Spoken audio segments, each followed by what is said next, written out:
बिस्मिल्लाहिर्रहमानिर्रहीम, अस्सलाम वालेकुम नाज़रीन। आप यूट्यूब चैनल देख रहे हैं, मैं इमरान खान हूँ। बड़ी खबर यह है कि इमरान खान साहब की कुछ उनके सियासी लोगों से और उनकी बहनों से उनकी मुलाकात हो गई है और ये मुलाकात लंबे अरसे के बाद करवाई गई है। ये अचानक से ये डेवलपमेंट हुई है। बहुत बड़ी तादाद में कारकुन पहुंचे थे। अडियाला जेल के बाहर नारेबाजी हो रही थी और कारकुन तो हिम्मत हारते नहीं हैं। वो हर मरतबा जब मुलाकात का दिन होता है वो पहुँच जाते हैं अडियाला जेल के बाहर और सख्तियों के बावजूद, गिरफ्तारियों के बावजूद वो वहाँ जाते हैं। अब इमरान खान साहब की बहनों को वहाँ पे आज एक अजीब चीज़ ये देखी गई कि गाड़ी समेत उन्हें अंदर जाने की इजाज़त दे दी गई और वहाँ जो लोग मौजूद थे वो कह रहे थे जी, पुलिस वाले ने बाकायदा हाथ से ऐसे इशारा करके सैल्यूट की तरह का उन्हें अंदर जाने के लिए बुलाया। दिल से तो सारे इज्जत ही करते हैं ना, इमरान खान की फैमिली है और ये सारे कुर्बानियाँ भी दे रहे हैं। अभी इमरान खान की एक बहन के 2 बेटे गिरफ्तार कर लिए गए। एक बहन का एक बेटा जो है वो लंबे अरसे से अभी तक कैद में 2 साल हो गए हैं। उसे मिलिट्री कोर्ट ने सजा दी हुई है 10 साल की। फिर जो इमरान खान ने बर्दाश्त किया, उनकी पार्टी ने बर्दाश्त किया, तो लोग इज्जत तो करते हैं चाहे सरकारी मुलाजिम हो या कोई भी। तो गाड़ी समेत इमरान खान साहब की फैमिली को अंदर जाने दिया गया मुलाकात करने के लिए। कुछ किताबें भी इमरान खान साहब को पहुंच गई हैं। ये किताबें आप देख सकते हैं अपनी स्क्रीन पे। ये द ब्लैक जैकोबिन्स और री ओपनिंग मुस्लिम माइंड्स और लॉस्ट इस्लामिक हिस्ट्री एक किताब ये है। डिफरेंट जो राइटर्स हैं उन्होंने ये किताबें लिखी हुई हैं। फ़लस्तीन के ऊपर एक किताब है, सलाउद्दीन अयूबी पे एक किताब है और एक जो है वो खिलाफत के ऊपर एक किताब है, the history of an idea. तो ये डिफरेंट 6 किताबें अभी इमरान खान साहब को पहुंचाई गई हैं। अब जितनी किताबें इमरान खान साहब ने पढ़ ली हैं ना, शहबाज शरीफ की शायद सारी काबीना ने नहीं पढ़ी होंगी, बल्कि इस वक्त जो सारे के सारे कोर कमांडर हैं उनको इकट्ठा कर लें, उन्होंने मिलकर इतनी किताबें नहीं पढ़ी होंगी जितनी इमरान खान साहब ने किताबें पढ़ ली हैं। वो एक पढ़े लिखे आदमी है, उनके पास बहुत ज़्यादा नॉलेज है चीज़ों का और एक लीडर जो है वो उसका विजन ज़्यादा होता है आम लोगों से। तो इमरान खान जो है वो डिफरेंट आदमी है और उन्होंने अपना वो टाइम जो जेल के अंदर लोग ज़ाया कर देते हैं माफ़ीनामे लिखने में, इमरान खान साहब ने वो टाइम किताबें पढ़ने में लगाया और उन्होंने दीनी तालीम और दीगर चीज़ें हासिल करने में लगाया। तो ये वक्त भी इमरान खान ने ज़ाया नहीं किया। बहरहाल कुछ लोग तावीलें दे रहे हैं कि जनाब ये कोई हवा बदल रही है, कोई मौसम बदल रहा है, तो ऐसा मुझे नहीं लगता। उसकी वजह यह है कि कल ही पाकिस्तान तहरीक इंसाफ के लोगों को सजाएं हुई हैं, अभी 1-2 दिन में और सजाएं हो जाएंगी। इमरान खान के बेटों को वीज़े अभी तक नहीं मिल रहे। अलीमा खान के बेटे जो हैं वो गिरफ्तार हो गए हैं हाल ही में। लगातार सजाएं हो रही हैं, नाअहलियाँ हो रही हैं, छापे मारे जा रहे हैं। हालांकि असद कैसर और तर्जुमान जो है इमरान खान साहब के नियाजुल्लाह नियाजी, इन जैसे जो लोग हैं उनके घरों पे भी छापे मारे जा रहे हैं। ज़िमनी इलेक्शन में प्री पोल रिगिंग इस वक्त जारी है और खैबर पख्तूनख्वा में ऑपरेशन भी हो रहा है, ड्रोन हमले भी हो रहे हैं, सारी चीज़ें हो रही हैं। तो कोई भी अगर कोई नई तावील निकालेगा कि जनाब सिस्टम को इमरान खान को गुंजाइश दे रहा, तो ऐसा नहीं है। लगता है कि एस्टेब्लिशमेंट हुकूमत से अपना कोई बहुत ज़रूरी काम निकलवाना चाहती है या कोई बैरूनी और अंदरूनी दबाव आया हुआ है। अगर तो एस्टेब्लिशमेंट हुकूमत से कोई काम निकलवाना चाहती है तो वो आगे चल के बताता हूँ कि काम इन्हें क्या पड़ा हुआ है हुकूमत से, वो आपको मैं बताता हूँ।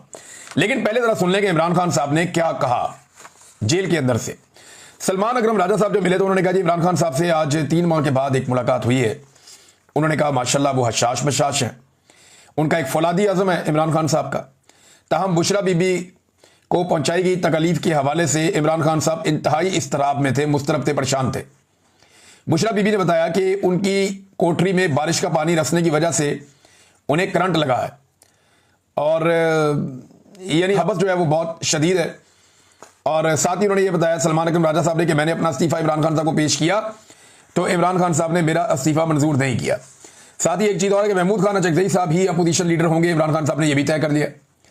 अब ज़िमनी इलेक्शन के हवाले से इमरान खान साहब की फैमिली ने कुछ चीज़ें बताई। अब इमरान खान की फैमिली ने जो कुछ बताया, अभी तफसीलात सारी की सारी इमरान खान साहब के ट्विटर से एक तफसीली पोस्ट आएगी, उसमें आपको मिल जाएगी। वो मैं नेक्स्ट व्लॉग में आपको बताऊंगा कि इमरान खान ने क्या क्या कहा। लेकिन जो उनकी फैमिली ने बातें बताई वो टुकड़ों में मौजूद है। मैं आपको बता देता हूँ कि उनकी फैमिली ने क्या कहा। अलीमा खानम साहिबा ने बताया तो देखें उनके चेहरे पर खुशी थी, वो लंबे अरसे के बाद अपने भाई को मिली हैं।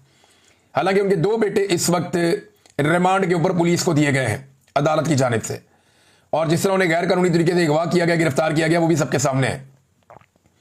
अब अलीमा खानम साहिबा को अपने भाई से मुलाकात हुई तो उनके चेहरे पे एक रौनक थी और एक परेशानी भी साथ है। बेटे भी अगवा हो गए, गिरफ्तार हो गए, तो यहाँ में तो इंसाफ मिलता नहीं पाकिस्तान में। अच्छा, उन्होंने जो गुफ्तगू की वो ये कहती है ज़िमनी इलेक्शन के हवाले से इमरान खान साहब ने अपनी राय दी है कि हमें इस इलेक्शन को लेजिटिमाइज नहीं करना चाहिए, यानी इस इलेक्शन को कानूनी हैसियत नहीं देनी चाहिए, इखलाकी और कानूनी हैसियत नहीं देनी चाहिए। अब इमरान खान ने हुक्म दिया है कि आज शाम को सियासी कमेटी बैठ के मेरी राय को सामने रखें और फिर किसी नतीजे पे पहुंचें, और अगर वो किसी नतीजे पे पहुंचे और कोई उनके पास तजावीज़ हैं तो वो लेकर कल मेरे पास आएँ, फिर हम फैसला करेंगे कि इलेक्शन लड़ना या नहीं लड़ना। ये अलीमा खानम साहिबा ने कहा। इलेक्शन ज़िमनी लड़ने के हवाले से। वो ये कहते हैं कि इमरान खान साहब की दूसरी बहन भी बता रही थी कि भी एक इलेक्शन पहले हो गया, पाकिस्तान तहरीक इंसाफ कामयाब हो गई, अब जिस तरह नाअहल किया जा रहा है, हम तो इस पूरे सिस्टम को अप्रूवल दे देंगे अपनी, हम इस पूरे सिस्टम के सामने सर झुका लेंगे अगर हम ये मान लेंगे ठीक है इलेक्शन दोबारा करवा रहे हैं, हम दोबारा बंदा खड़ा कर देंगे। तो ये तो इस हुकूमत को इनकी बात को जवाब देने के मुतरादिफ है, लिहाजा ये इलेक्शन नहीं लड़ना चाहिए। इमरान खान साहब की ये राय है। पार्टी के लोग कहते हैं जी कोई भी पॉलिटिकल एक्टिविटी आए उसके अंदर हिस्सा इसलिए लेना चाहिए कि जो अवाम है वो पाकिस्तान तहरीक इंसाफ के साथ जुड़ी रहती है और वो अपने मौक़िफ़ के साथ उन्हें बार बार मौका मिलता है बाहर निकल के अपनी एक्टिविटी करने का, तो ये एक पॉलिटिकल एक्टिविटी के तौर पे से ले लें। लेकिन मैं ये जानता हूं और इमरान खान भी शायद जानते हैं कि ये सारी सीटें PMLN जीत जाएगी। वजह यह है कि मिलिट्री एस्टेब्लिशमेंट और इलेक्शन कमीशन उन्हें सपोर्ट करेगा, वोटों की गिनती जो है उन्होंने ही करनी है।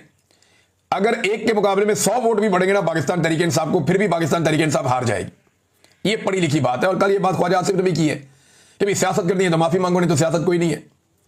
इससे पहले यही बात जो अंसार अब्बासी साहब ने की है, यही बात जो है वो फवाद चौधरी साहब भी कहते हैं रास्ता निकालो, यही बात जो है वो शेर अफजल मरवत साहब भी कहते हैं, यही बात जो है सुहेल वड़ाइच साहब भी कहते हैं। तो ये सारे लोग यही बात करते हैं।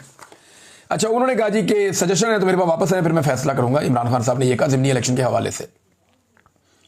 इमरान खान की बहनों ने कहा जी हम खुद हैरान थे कि उन्होंने हमें मुलाकात के लिए बुला लिया है, जिन्होंने कई महीनों से हमारा साथ दिया उन सबका हम बहुत शुक्रिया अदा करते हैं, लेकिन हमें खुद हैरत हुई कि हमें मुलाकात पे कैसे बुलाया गया है। इसके बाद उन्होंने कहा जी इमरान खान ने मेरे बेटों के बारे में पूछा, यानी इमरान खान को या तो आज सुबह बताया गया होगा या उन्हें इस बात का आइडिया था कि हलीमा खानम के बेटे पकड़े गए हैं तो उन्हें भी जेल में डाल दिया गया है। अगर अदलिया लोगों को इंसाफ देती तो ये जुल्म कभी ना होता, सारी जो जिम्मेदारी है वो अदलिया के साथ है, इमरान खान साहब का ये कहना था।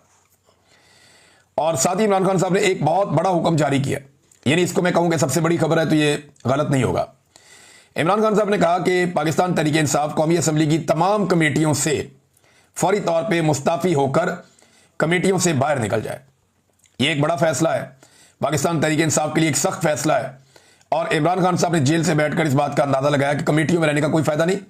तहरीक इंसाफ के तमाम लोग देखिए कमेटियों में जाकर इनको बहुत सारे फायदे होते हैं। ये जो पार्लिमानी सिस्टम को समझते हैं ना लोग, उन्हें पता है इन कमेटियों में बड़े अहम फैसले होते हैं और उन फैसलों में लंबे चौड़े खांचे भी चलते हैं। तो इन कमेटियों से निकलने का मतलब यह है कि निज़ाम के अंदर जो सहूलतकारी है, निज़ाम के अंदर जो मफाद इमरान खान साहब के साथियों को अगर कहीं दिख रहा है तो वो उस मफाद से अपने आप को अलग कर लें। फिर इमरान खान साहब ने ऑपरेशन की भी मुखालफत की है और यानी ऑपरेशन के बारे में इमरान खान साहब ने कहा वज़ीरिस्तान में जो ऑपरेशन हो रहा है ये ज़्यादती है, ये नहीं होना चाहिए और इससे दहशतगर्दी बढ़ती है, मासूम लोगों का कत्ल हो रहा है। और साथ ही इमरान खान साहब ने कहा कि जैसे अफगानों को पाकिस्तान से निकाला गया है मैं इस पर बहुत शर्मिंदा हूँ जिस तरीके से उन्हें निकाला गया। फिर इमरान खान साहब ने कहा कि जो कुछ मोहसिन नकवी क्रिकेट के साथ कर रहा है वही आसिम मुनीर पाकिस्तान के साथ कर रहा है, ये भी हलीमा खान साहब ने बताया।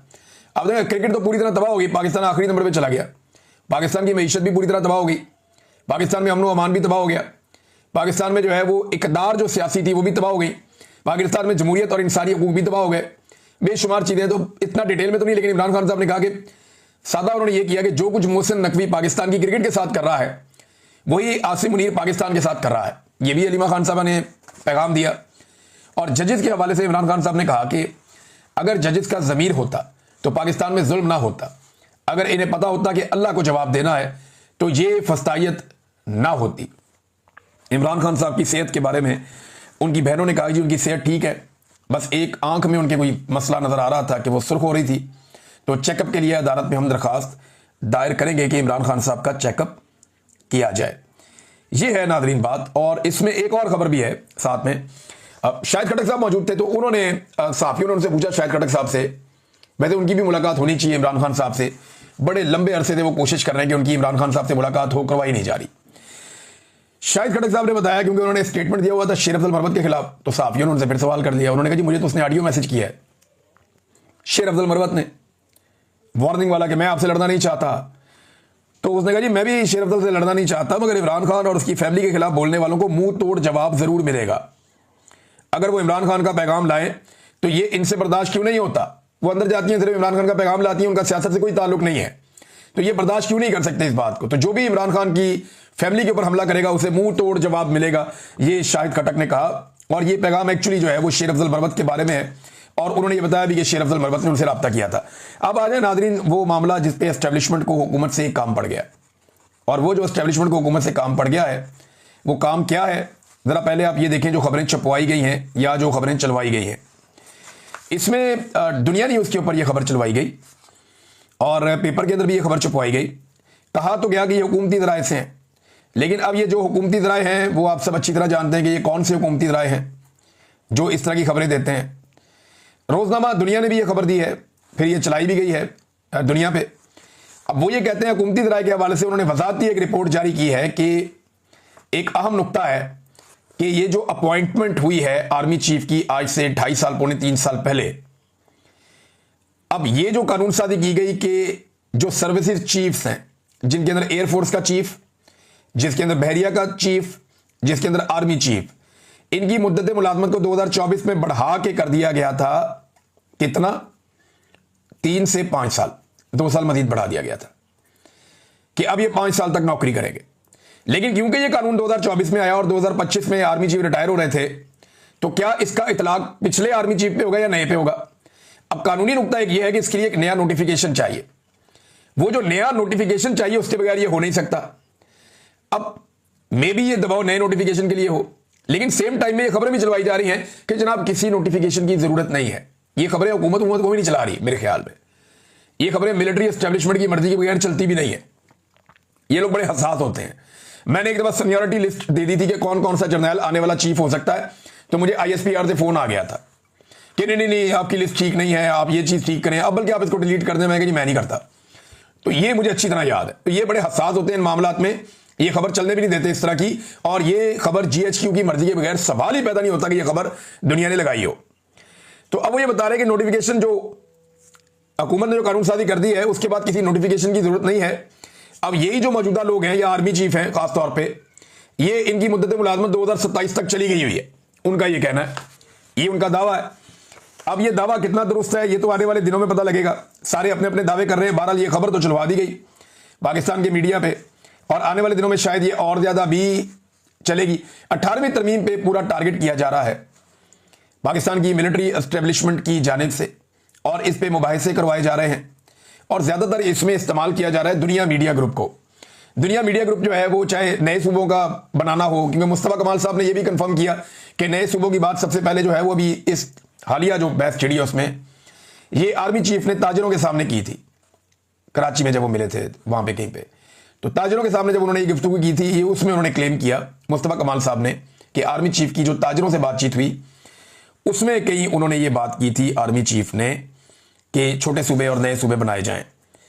ये आर्मी चीफ का आइडिया है दोबारा से जब ये बात हुई है बिजनेस कम्युनिटी के साथ। अब उसके बाद इसको अडॉप्ट कर दिया दुनिया मीडिया ग्रुप ने। तो आजकल बहुत ज्यादा क्लोज एक रिलेशन है दुनिया मीडिया ग्रुप का मिलिट्री एस्टेब्लिशमेंट के साथ, तो वो वहां से बहुत सारी चीजें इनिशिएट होती हैं, वो हम होती हुई देखते भी हैं। बहरहाल अब ये आने वाले दिनों में और ज्यादा मामला फैलेगा। देखिए सीधी सीधी वजह है, सबको अपनी नौकरी लंबी करनी है बस। शहबाज शरीफ को किसी तरह अपनी नौकरी की मुद्दत बढ़ा के किसी तरह 5 साल पूरे करने जाली मैंडेट के साथ। आर्मी चीफ को 3 नहीं 5 साल चाहिए, हो सकता है उसके बाद उन्होंने 5 साल और भी ख्वाब देखा हो। हर आर्मी चीफ को अपनी मुद्दत मुलाजमत में तोसी चाहिए होती है। हर बंदा कुर्सी के बाद जाना ही नहीं चाहता, कुर्सी छोड़ना ही नहीं चाहता। बहुत सारे रिटायर फौजी जो हैं उन्हें मुख्तलिफ ओहदों के ऊपर बैठा दिया गया है, एक के बाद एक को नवाजा जा रहा है। तो ये सिलसिला जारी है। रिटायर होने तक ये लोग काबू नहीं आते। रिटायर हो जाए कोई तो उसके बाद उसके कुछ काबू नहीं रहता और उसकी हालत क्या हो जाती है ये आप सब अच्छी तरह जानते हैं। बाजवा को देख लें, फैज़ को देख लें, नदीम अंजुम को देख लें, ये ऐसे ही होता है। परवेज मुशर्रफ जो है वो 2 कमरों के फ्लैट के अंदर फौत हो गए दुबई में, तो कुछ नहीं बचता बाद में। नाज़रीन, शाहिद खाकान अब्बासी साहब ने एक इंकशाफ किया। ख्वाजा आसिफ साहब बोले तो मेरे शाहिद खाकान अब्बासी साहब भी बोले। अब्बासी साहब ने बड़ी इंटरेस्टिंग बात बताई है और ये बड़ी मजेदार इंफॉर्मेशन है, मैं आपके साथ शेयर करता हूं। अब्बासी साहब ये कहते हैं कि नवंबर 2018 में हम 3 लोग, मैं यानी शाहिद खाकान अब्बासी, मिफ्ता इस्माइल और ख्वाजा आसिफ, जनरल बाजवा से मिलने के लिए गए थे। उस वक्त के DGC जनरल फैज़ ने हमें वहां पे रिसीव किया था, पिक किया था। मैंने ख्वाजा आसिफ को कहा कि फैज़ आए तो बताना कि कौन सा वाला है, क्योंकि मैं उन्हें नहीं जानता था, जबकि ख्वाजा आसिफ उन्हें जानते थे। ये मुलाकात 3-4 घंटे जारी रही और ये मुलाकात सिर्फ इकॉनमी के हवाले से थी। अब मामला यह है कि इमरान खान साहब की हुकूमत बनती है जुलाई अगस्त में, वो आ जाते हैं और आप देखें कि अगस्त में इमरान खान साहब हुकूमत संभाल रहे हैं, अगस्त सितंबर में जाके वो हुकूमत में सेट हो रहे हैं और नवंबर के अंदर उस वक्त का आर्मी चीफ और DGC मुलाकात किससे कर रहा है? जो हुकूमत से निकले हैं पिछले लोग। भाई मईशत में जनरल बाजवा का काम क्या था? अभी जनरल बाजवा अगर इतना बड़ा मईशतदान था तो ला के उसको अब बैठाओ ना, रिटायरमेंट के बाद वजारत खजाना उसको दे दो। एक भी जर्नैल अगर काबिल होता तो औरंगजेब की जगह किसी जर्नैल को लाके बैठा देते, रिटायर्ड जर्नैल को, जनरल बाजवा को बैठा देते। जनरल नदीम अंजुम ये जब तक सीट के ऊपर होते हैं तब तक चौधरी बन के ये सारी चीजें संभाल रहे होते हैं। इनकी बिल्कुल इनको समझ नहीं है इकोनॉमी की। अगर इकोनॉमी की समझ होती तो जनरल बाजवा बुला किसको रहे हैं? उस वक्त हुकूमत इमरान खान की है, हुकूमत बने हुए 2 महीने हुए हैं और बुला रहे हैं शाहिद खान अब्बासी को, ख्वाजा आसिफ को और जनाब मिफ्ता इस्माइल साहब को। और उसके बाद जनरल बाजवा जब हमें मिले सहाफियों को तो उन्होंने इसहाक डार को गालियां दी। उन्होंने कहा कि पाकिस्तान की मईशत को तबाह और बर्बाद करने वाला आदमी इसहाक डार ने, जिसने मईशत में इतने बड़े बड़े गड़े खोदे हैं कि जो अब फिल नहीं हो सकते। बेड़ा गर्क कर दिया पाकिस्तान की मईशत का इसहाक डार ने, यह जनरल बाजवा ने कहा था। बाद में उसी इसहाक डार के जूते पॉलिश करके जनरल बाजवा उसको ले आया इक्तदार में, और वही इसहाक डार जूते पॉलिश करके जनरल बाजवा के साथ मिल गया। अब ये मुलाकात के बारे में ख्वाजा आसिफ आपको नहीं बताते कि जब इमरान खान की हुकूमत शुरू हुई थी तो हम जाके फौज के दरवाजे पे पहुंच गए थे और जाके हमने उनके साथ साजबाज या बातचीत शुरू कर दी थी। और फिर 2019 में हमने जनरल बाजवा को एक्सटेंशन दिलवाई और नवाज शरीफ साहब को डील दिलवा के पाकिस्तान से बाहर निकलवाया। ये बातें नहीं बताते क्योंकि ये बातें बताने में इनको जरा थोड़ी शर्मिंदगी महसूस होती है। बार शाहिद खान अब्बासी साहब इन्होंने पोल खोले और भी खुलेंगे, बड़ी चीजें सामने आएंगी। नादरीन, जापान का जो दौरा किया है मरियम नवाज ने, उसको कामयाब दौरा करार देने के लिए करारदाद पेश कर रहे हैं पंजाब असेंबली में। आप अंदाजा करें, करारदाद पेश कर दी पंजाब असेंबली में कि दौरा कामयाब है। कोई काबिल जिक्र शख्सियत इनको दौरे में नहीं मिली। वहां पे किसी जापानी ने या ओवरसीज ने इन्हें मुंह नहीं लगाया। ये वहां पे अपने फैमिली फ्रेंड्स को लेकर, अपने फैमिली के लोगों को और फ्रेंड्स को लेकर, फैमिली फ्रेंड्स को लेकर ये एक सैर सपाटे के ट्रिप पे गए हुए थे। कुछ डेकोरेशन का सामान इन्होंने देखा और पसंद किया, वो पाकिस्तान पहुंचेगा। अब इसे जनाब वो कह रहे हैं जी एक कामयाब दौरा है जनाब, और ये कह रहे हैं कि दौरे के खिलाफ बात करना मुल्क दुश्मनी करार दे दिया उनकी एक वजीर ने। भाई वोट चोरी करना मुल्क दुश्मनी है, जाली हुकूमत बनाना मुल्क दुश्मनी है, मैंडेट चोरी करना मुल्क दुश्मनी है। ये दौरा जो कामयाबी का कोई एक पैरामीटर आप बता देंगे, ये वाला पैरामीटर है जिसकी वजह से दौरा कामयाब हुआ। कल को आप जापान से कुछ चीजें खरीद के लाके खड़ी कर देंगे जी दौरा कामयाब हो गया। आपने जापान से कुछ सीखा कि वो कैसे सादगी में रहते हैं, कुछ सीखा कि वो कैसे आईजी में रहते हैं, कुछ सीखा कि वो आवाम को कितनी अहमियत देते हैं। जो चीजें सीखने वाली थी वो आपने वहां नहीं सीखी और दौरा कामयाब हो गया जनाब। ये एक तफरीह और इंजॉयमेंट वाला दौरा था। अब ये पाकिस्तानियों के बजट से हुआ है तो पाकिस्तानियों के खाते में डाल दिया है, अखबारों में भी करोड़ों के इश्तिहार छाप दिए जनाब। बहुत कामयाबी हो गई है, मौजा ही मौजा। जबरी गुमशुदगियों के हवाले से नादरीन एक स्टेटमेंट आया, मुझे तकलीफ हुई। ये स्टेटमेंट जो है वो कमरुज़्ज़मान कायरा की जानिब से नहीं आना चाहिए था। देखें, जो एक्चुअली उन्होंने जबरी गुमशुदगी की बात है सच नहीं की, लेकिन अतर मनल्ला साहब ने जो तकरीर की थी ना चंद दिन पहले एक प्लेटफॉर्म पे, ह्यूमन राइट्स का मामला था, तो उन्होंने बात की थी कि रियासत का फर्ज है कि अपने बच्चों की हिफाजत करे। जब रियासत खुद जबरी गुमशुदगियों में मुलव्वस होगी तो अदालतें कुछ नहीं कर सकती। ये रियासत की ड्यूटी है कि वो लोगों को अकाउंटेबिलिटी करे। अदालतों के लिए मुश्किल हो जाता है जब सरकार ताउन ना करे। ये जस्टिस अतर मनल्ला साहब ने कहा था।